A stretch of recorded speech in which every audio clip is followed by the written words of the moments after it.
और इस सबके बीच महाराष्ट्र विधानसभा चुनावों के लिए बीजेपी ने अपनी पहली लिस्ट जारी कर दी है। इस लिस्ट में बीजेपी ने कुल 99 कैंडिडेट्स के नाम घोषित किए हैं।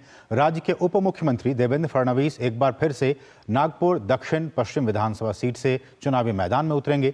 बीजेपी की पहली सूची में कुल 13 महिला उम्मीदवार भी हैं।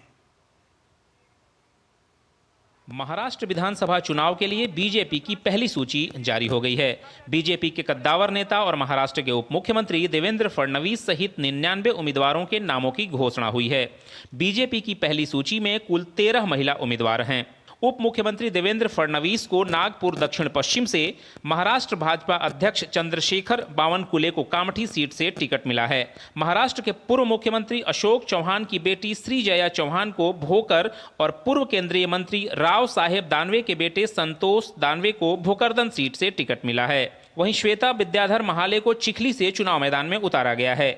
मेघना बोर्डीकर को जिंतूर से, अनुराधा ताई अतुल चौहान को फुलंबरी से, सीमा ताई महेश हीरे को नासिक पश्चिम से, सुलभा कालू गायकवाड़ को कल्याण पूर्व से, मंदा विजय महात्रे को बेलापुर से, मनीषा अशोक चौधरी को दहिसर से, विद्या जयप्रकाश ठाकुर को गोरेगांव से, माधुरी सतीश मिसाल को पार्वती से, मोनिका राजीव राजले को शेवगांव से, प्रतिभा पचपूते को श्रीगोंडा से और नमिता मुंदड़ा को कैज सुरक्षित सीट से उम्मीदवार बनाया गया है। टिकट बंटवारे को लेकर प्रत्याशियों के बीच जश्न का माहौल है और सभी उम्मीदवार चुनाव में भाजपा गठबंधन के जीत का दावा कर रहे हैं।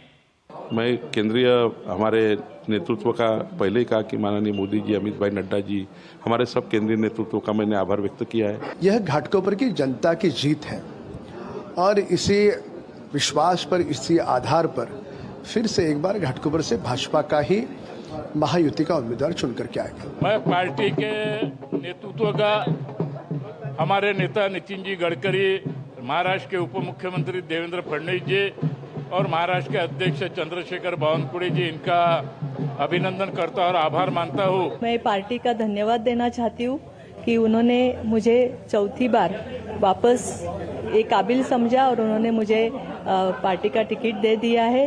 महाराष्ट्र की सभी 288 विधानसभा सीटों पर एक चरण में 20 नवंबर को मतदान होना है।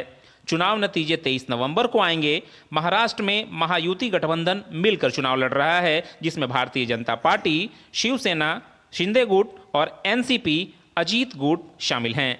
Bureau report, DD news.